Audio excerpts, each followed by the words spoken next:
తెలంగాణ రాష్ట్రంలోని గ్రామ పంచాయతీలలో సర్పంచ్ తర్వాత అత్యంత కీలకమైనటువంటి పదవి ఉప సర్పంచ్. గ్రామంలో ఏం చేయాలన్నా సర్పంచ్ తర్వాత అంతటి వ్యక్తి ఉప సర్పంచ్. కానీ ఆ ఉప సర్పంచ్ను కూడా కొన్ని సందర్భాలలో పదవి నుంచి తొలగించే అవకాశం ఉంటుంది. మరి గ్రామంలోని ఉప సర్పంచ్ను ఏ విధంగా పదవి నుంచి తొలగిస్తారు, దానికి సంబంధించినటువంటి ప్రాసెస్ ఎలా ఉంటుంది అనే విషయాలను ఇప్పుడు నేను ఈ వీడియో ద్వారా మీకు తెలియజేస్తాను. ముందుగా ఒక ఉప సర్పంచ్ బాధ్యతలు సక్రమంగా నిర్వర్తించకపోయినా, వార్డు మెంబర్ల యొక్క నమ్మకాన్ని కోల్పోయినా అతనిని పదవి నుంచి అయితే తొలగించే అవకాశం ఉంది. మరి ఉప సర్పంచు అసలు బాధ్యతలు సక్రమంగా నిర్వర్తించకపోవడం అంటే ఏమిటి, వార్డు మెంబర్ల యొక్క నమ్మకాన్ని కోల్పోవడం అంటే ఏమిటి అనే విషయాన్ని ఇప్పుడు మనం చర్చిద్దాం.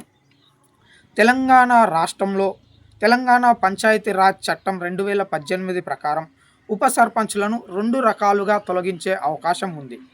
అందులో మొదటిగా అవిశ్వాస తీర్మానం.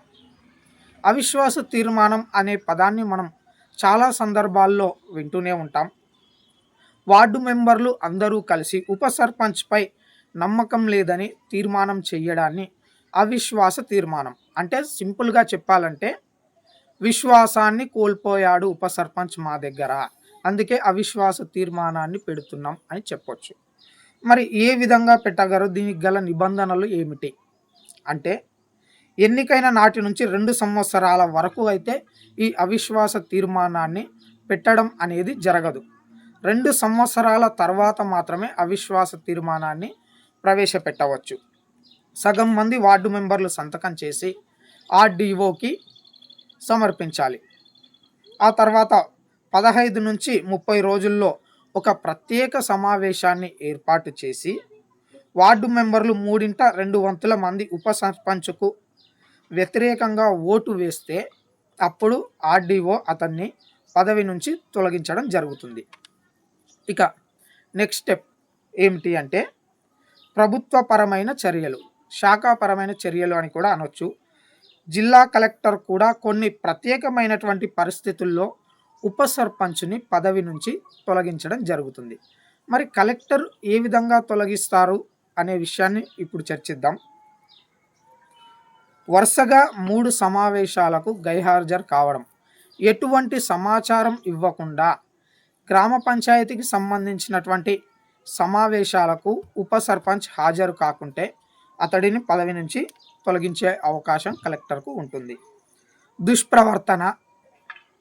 ప్రవర్తన బాగోలేకపోవడం, అదేవిధంగా అతడి ఉప సర్పంచ్ యొక్క అధికారాన్ని దుర్వినియోగం చేయడం, అతను అవినీతికి పాల్పడడం, చట్ట వ్యతిరేక పనులు చేయడం వంటివి చేసినప్పుడు కలెక్టర్ విచారణ చేసి అతడిని పదవి నుంచి తొలగించడం అనేది జరుగుతుంది.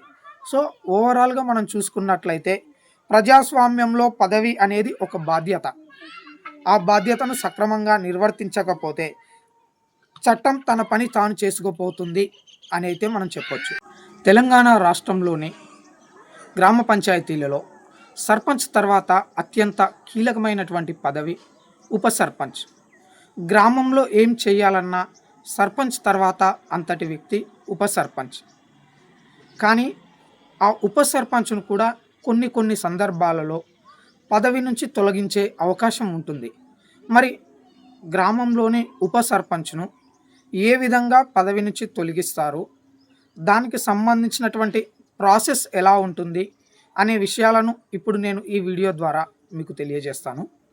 ముందుగా ఒక ఉప సర్పంచ్ బాధ్యతలు సక్రమంగా నిర్వర్తించకపోయినా, వార్డు మెంబర్ల యొక్క నమ్మకాన్ని కోల్పోయినా అతనిని పదవి నుంచి అయితే తొలగించే అవకాశం ఉంది.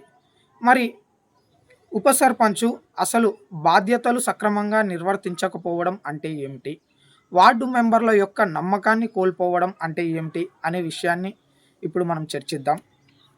తెలంగాణ రాష్ట్రంలో తెలంగాణ పంచాయతీరాజ్ చట్టం 2018 ప్రకారం ఉప సర్పంచ్లను 2 రకాలుగా తొలగించే అవకాశం ఉంది.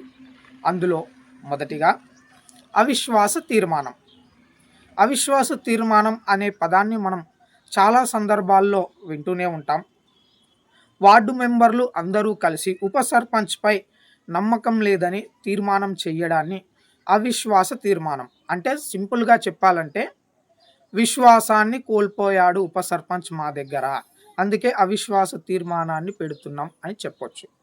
మరి ఏ విధంగా పెట్టగలరు, దీనికి గల నిబంధనలు ఏమిటి అంటే ఎన్నికైన నాటి నుంచి 2 సంవత్సరాల వరకు అయితే ఈ అవిశ్వాస తీర్మానాన్ని పెట్టడం అనేది జరగదు. 2 సంవత్సరాల తర్వాత మాత్రమే అవిశ్వాస తీర్మానాన్ని ప్రవేశపెట్టవచ్చు. సగం మంది వార్డు మెంబర్లు సంతకం చేసి ఆర్డీఓకి సమర్పించాలి. ఆ తర్వాత 15 నుంచి 30 రోజుల్లో ఒక ప్రత్యేక సమావేశాన్ని ఏర్పాటు చేసి వార్డు మెంబర్లు 3/2 వంతుల మంది ఉప సర్పంచ్కు వ్యతిరేకంగా ఓటు వేస్తే అప్పుడు ఆర్డీఓ అతన్ని పదవి నుంచి తొలగించడం జరుగుతుంది. ఇక నెక్స్ట్ స్టెప్ ఏమిటి అంటే ప్రభుత్వపరమైన చర్యలు, శాఖాపరమైన చర్యలు అని కూడా అనొచ్చు. జిల్లా కలెక్టర్ కూడా కొన్ని ప్రత్యేకమైనటువంటి పరిస్థితుల్లో ఉప సర్పంచ్ని పదవి నుంచి తొలగించడం జరుగుతుంది. మరి కలెక్టర్ ఏ విధంగా తొలగిస్తారు అనే విషయాన్ని ఇప్పుడు చర్చిద్దాం. వరుసగా 3 సమావేశాలకు గైర్హాజరు కావడం, ఎటువంటి సమాచారం ఇవ్వకుండా గ్రామ పంచాయతీకి సంబంధించినటువంటి సమావేశాలకు ఉప సర్పంచ్ హాజరు కాకుంటే అతడిని పదవి నుంచి తొలగించే అవకాశం కలెక్టర్కు ఉంటుంది. ప్రవర్తన బాగోలేకపోవడం, అదేవిధంగా అతడి ఉప సర్పంచ్ యొక్క అధికారాన్ని దుర్వినియోగం చేయడం, అతను అవినీతికి పాల్పడడం, చట్ట వ్యతిరేక పనులు చేయడం వంటివి చేసినప్పుడు కలెక్టర్ విచారణ చేసి అతడిని పదవి నుంచి తొలగించడం అనేది జరుగుతుంది. సో ఓవరాల్గా మనం చూసుకున్నట్లయితే ప్రజాస్వామ్యంలో పదవి అనేది ఒక బాధ్యత. ఆ బాధ్యతను సక్రమంగా నిర్వర్తించకపోతే చట్టం తన పని తాను చేసుకుపోతుంది అని అయితే మనం చెప్పొచ్చు.